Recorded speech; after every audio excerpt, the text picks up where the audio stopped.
Hi friends, അപ്പോൾ ഇന്നത്തെ video ചെറിയൊരു വിളവെടുപ്പ് എന്നൊക്കെ പറയാം. നേരത്തെ വെള്ളരിക്കയായിരുന്നു ചെയ്തിട്ടുണ്ടായിരുന്നത്. അപ്പോൾ ഇത് കൈപ്പയ്ക്കയാണ്. അപ്പോൾ ഇത് ടെറസിലേക്കാണ് പടർത്തി വിട്ടിരിക്കുന്നത്. ജസ്റ്റ് 2 കമ്പിയൊക്കെ കുത്തി വെച്ചിട്ട് അതിൽ മുകളിൽ ടെറസിൽ പടർത്തിയിരിക്കുകയാണ്. പിന്നെ ഇതിൽ 2 ടൈപ്പ് കൈപ്പയ്ക്കയുണ്ട് കേട്ടോ, 2 ചെടികളുണ്ട്.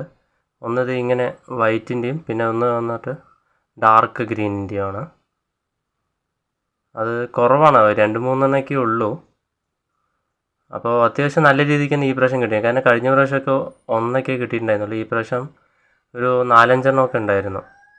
ഇതിൽ നോർമലി സ്പെഷ്യലായിട്ട് വളമൊന്നുമില്ല. നമ്മൾ ഈ വീട്ടിലെ വേസ്റ്റൊക്കെ ഉണ്ടാകുമല്ലോ, അതൊക്കെയാണ് യൂസ് ചെയ്യുന്നത്. പച്ചക്കറി വേസ്റ്റും ഫുഡ് വേസ്റ്റൊക്കെയാണ് ഇടുന്നത്. പിന്നെ അതിൻ്റെ സൈഡ് വാഴയുണ്ട്. അപ്പോൾ ഒരുമിച്ചിട്ട് കഴിഞ്ഞ് വെച്ചാൽ 2നും കൂടി കിട്ടും. ആ രീതിക്കാണ് വെച്ചത്. പിന്നെ വന്നിട്ട് ഇത് വിത്തിട്ട് മുളപ്പിച്ചതൊന്നുമല്ല, തനിയെ പച്ചക്കറി വേസ്റ്റ് ഇട്ടപ്പോൾ അങ്ങനെ വന്നതാണ്. മീൻസ് കൈപ്പയ്ക്കയുടെ കുരു കൊണ്ട്. അപ്പോൾ ഞാനത് 2 എടുത്താണ്. അപ്പോൾ ഈ സൈസൊക്കെ ഉള്ളൂ, ചെറിയ സൈസാണ്. Okay guys, by.